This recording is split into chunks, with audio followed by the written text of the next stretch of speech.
Jacques Dehaze, je suis tailleur de pierre de formation, compagnon tailleur de pierre du devoir parce que depuis longtemps j'ai fait à la fois mon tour de France et puis tour d'Europe, un peu du monde pour apprendre les différentes techniques du métier, rencontrer des autres hommes de métier, rencontrer d'autres cultures, je dirais, de l'emploi de la pierre, du marbre, du granit dans la construction, la décoration.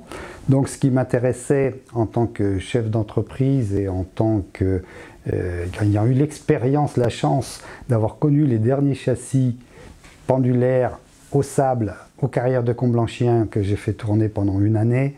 Donc c'est l'expérience, malheureusement à mon âge, grâce à l'âge.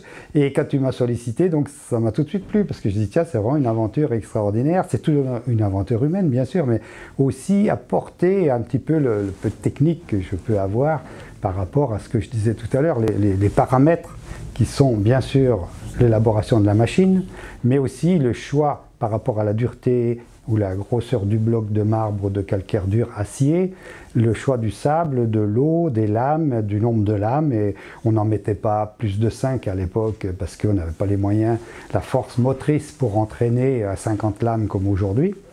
Mais on avait la technique de la sélection du sable. Il faut donc de l'eau en permanence et du sable en permanence. Voilà, tout simplement, je dirais que le secret, il est très simple. C'est en continu avoir ce balancier qu'on a, où le sable et l'eau coulent en permanence par un effet de balancier à chaque battement de la machine, qui arrose en permanence, et on va doubler la vitesse de sciage et la qualité de sciage par rapport à l'existant aujourd'hui. Voilà. Là, on l'a rééquilibré avec les contrepoids, ça fonctionne bien, mais on a le problème non pas de conception, mais de construction. On le sait, la bielle n'est pas dans l'axe tout à fait des lames et il y a à chaque fois un petit ressaut qui fait que ça saute encore un petit peu. Quoi qu'on fasse, on n'arrivera pas à l'équilibrer parfaitement. Bon, mais ça, c'est pas dramatique. Ce qu'il faut, c'est qu'on dégage bien les bouts de sciage. Il faut toujours dégager les bouts parce que moins il y a de bouts, plus le sable est en contact avec la matière et plus c'est efficace.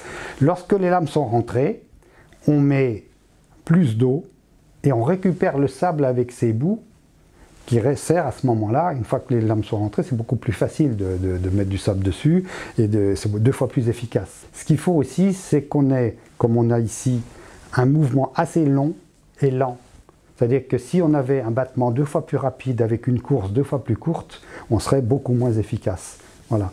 Donc là, on a un bon rapport entre la longueur de coupe, ce qu'on appelle le battement de coupe, et la vitesse de rotation de la machine. Donc le rapport est bon, visuellement, comme ça va très bien. Bien sûr, si on a une machine diamantée comme aujourd'hui, on va plus vite, on peut se permettre. Mais là, sur un châssis au sable de 50 lames, jusqu'on arrivait à mettre 50 lames, il fallait à peu près 60 litres à la minute. Et sur un châssis 60 lames au diamant, il faut 500 litres à la minute. Sauf qu'on ne met pas de sable. Mais là, il faut dégager les bouts au maximum, mais au lieu de descendre 1 ou 2 cm à l'heure, on descend à 22 cm à l'heure. Donc il faut comparer ce qui est comparable, c'est-à-dire qu'il faut toujours évacuer la boue au maximum pour avoir le diamant ou le sable en contact avec la matière.